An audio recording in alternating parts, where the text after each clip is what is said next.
I'm hitting record on this a little bit sooner than I want to, but dang it, I want to get better at showing the messy middle of me in the middle of the process, because sometimes I think it looks like I maybe have it more together than I do. Maybe not at all, but this is the story of my existential crisis in business as I came back for year number 8. Have you ever had that moment in your business where you thought, do I like this? Have I built a prison of my own design? Click like if you have, because I'm gonna tell you about that. I'm gonna tell you the catalyst. I'm gonna show you the big document that I've been working through. It is, how many pages is this sucker? Like 7 pages of just ideas. And I'm gonna give you 4 questions that I've been thinking through as I come back to kind of rebuilding my business. So here it goes, file in promptly.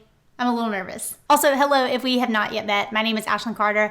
I have an incredible business. I have an incredible team. Started as a copywriting agency, built that out, went on to then start teaching copywriting and marketing education, tens of thousands of students, hundreds of clients. Stinking great job. But as I'm going to tell you in this, I'm now a mom of 3, and I am bound and determined to figure out how to not have this business run my life and it be the other way around. So my hope is that you hear this video and it just ignites in you the reminder that you get to create the business that you want to, and that may look different. Okay, part 1, the catalyst. What started this? At the beginning of 2023, I dropped a video where I talked to you, and I've been very honest about how hard last year was with personnel changes, with me being pregnant, with what I think is my last kid. It's just a hard year. Well, I come guns a-blazing, like, let's go back into the game. And in February, it was like, what was it? February the 3rd, that first Saturday, my precious mom had 2 aneurysms and was in the hospital and intensive care unit, and it just rocked me. She, praise God, is fine and recovered now, but it's one of those moments where you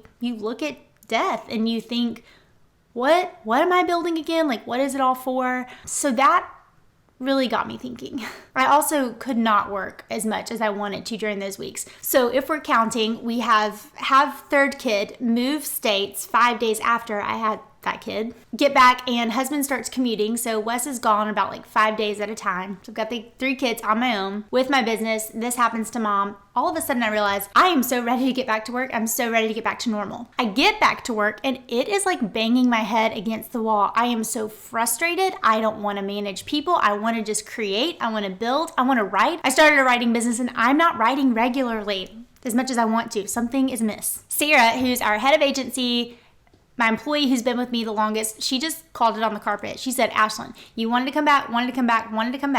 You get back to work, and I don't think you like the business that you built. Kind of true.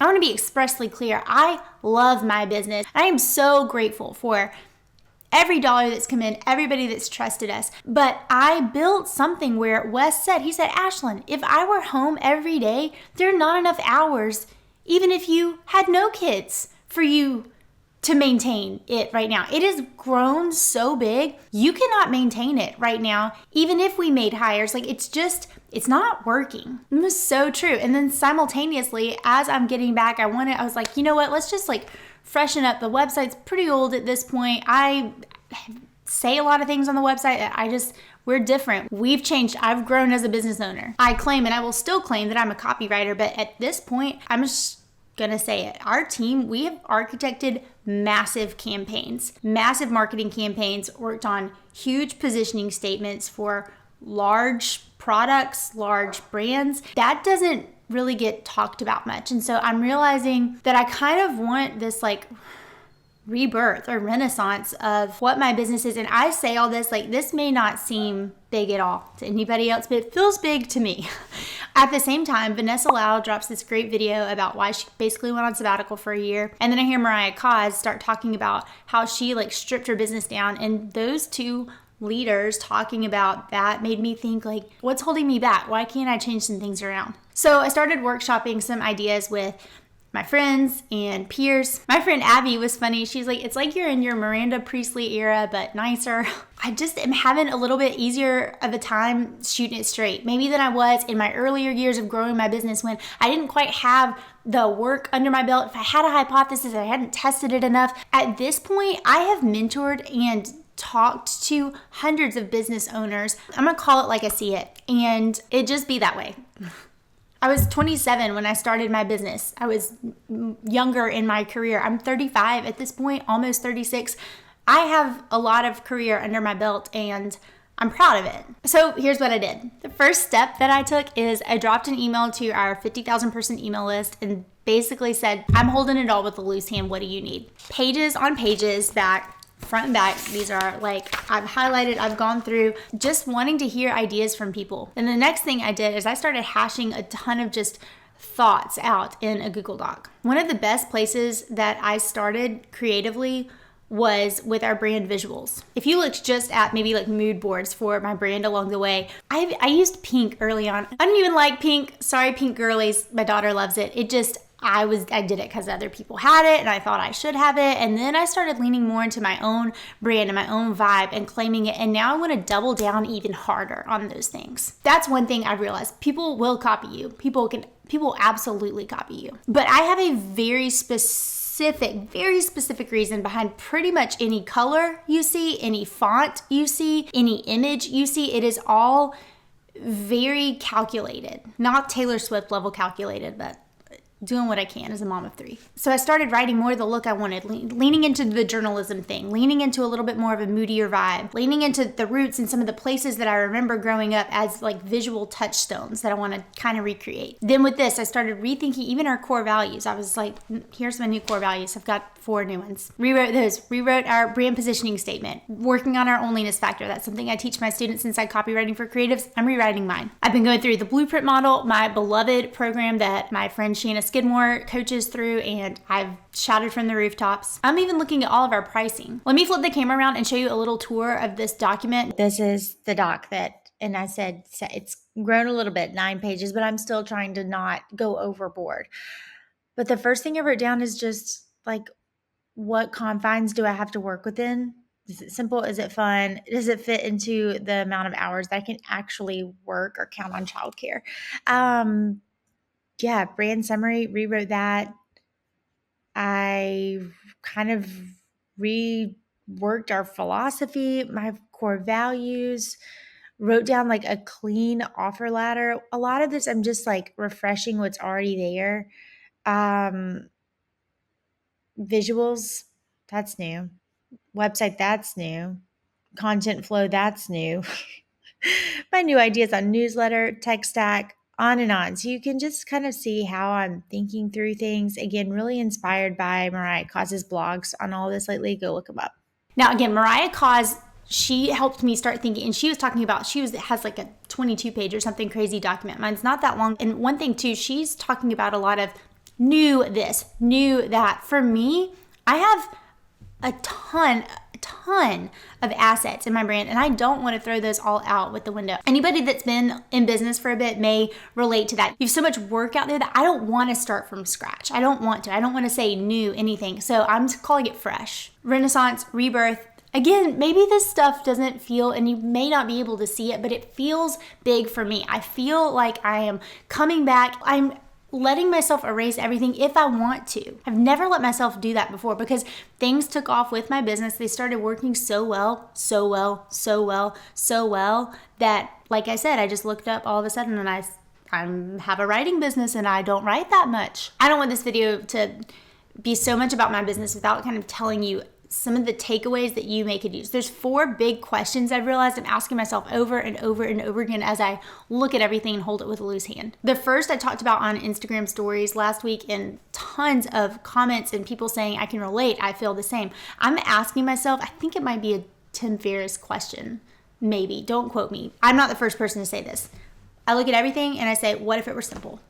What if it were simple? If the membership that I have were fun and simple, what would it look like? And I'm starting there. If our tech stack, what if our tech stack were simple? What if it were so simple that anybody on my team could hop in and change something or do something? We didn't have to hire out a designer. We didn't have to hire out a fractional CTO. Like, I want things dead simple. Here's an example. You should be able to book a 1-hour call with me and my team when you need a writer in a pinch, you need an hour of coaching. There should be no hoops to jump through.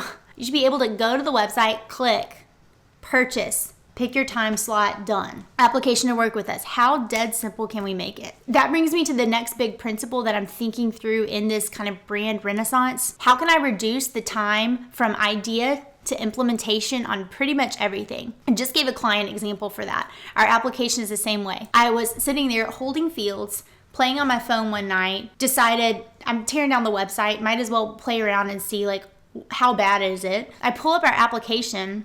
I can't fill it out with my thumb. That's what I told my team. I said, you should be able to apply to work with us, fill out a contact form, holding the kid on your phone with your thumb.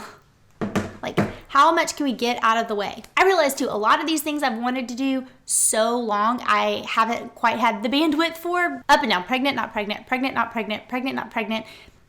Finally, I feel like I have the space, I hope, I pray, and the time to implement some of this stuff, but that's one of the big principles I'm thinking, like, how much can we get out of the way? If I have an idea for a YouTube, I want to just be able to hit play and go kind of like this and not worry so much. There's a time and a place, I guess is what I'm saying for all of this stuff. Just right now, it may not be it. And here is a prime reason. I was telling my members this inside the collective. One of the big things I'm simplifying is my calendar. My batch days have worked 7 years. They don't work right now. Synchronous communications, meetings, interviews, unbelievably hard. Why? Because there is a chance somebody out of the 3 small people are sick. If I go 3 days and nothing happens, that's rare. I told my executive assistant, Wendy, I feel awful rescheduling, asking people, can you reschedule this call? Can you rearrange it? No, I'm leaning far more on asynchronous communications with my team, with partners, just all for it. What if it were simple? Get out of the way. Reduce the time from idea to implementation as much as humanly possible. Principle number 3, I'm considering what tools or assets do we already have? Can we use them? If we're not using it, bye. It's like Survivor over here. I went through our tech stack and cut. That whole, if it's not a heck yes, it's a no, is what I was thinking, but also in regards to my tech stack. This idea came from as I was working through the blueprint model and looking at all of our cost of goods. There's a freaking fantastic text thread that Cody Sanchez did. She said, come up with a number, a percentage, and then go look and see if you can reduce expenses by that much. My favorite number is 16. So I looked at our monthly overhead. I printed out, here they are. I printed out our credit card reports and I said, all right, 16% of this has got to go. Let's see what we got. It was a super fun exercise. Highly recommend it. Then that also made me look at the tools and the assets that we already do have.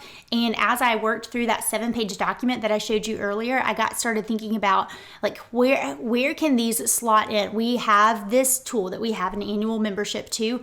How many times can it be used? How can it be used in lead gen? How can it be used in the sales funnels? The last principle, how can we make it fun? Seriously, how can I have fun at work? I love God's design so much for work. It's when you're doing something you enjoy, when you're like in the pocket, you're in your state of flow. How fun is that? It feels incredibly good. And I love doing that even on this reduced hours kind of framework and asynchronous time slots that I've got to figure out. Clearly, I love being a mother, but figuring out how those work together is interesting. And there are 2 little Brit songbirds that have had some fantastic thoughts lately. One, look up Lily Allen's comments recently about work and being a mom. She was kind of saying some of them tongue in cheek, but this might be a hot take.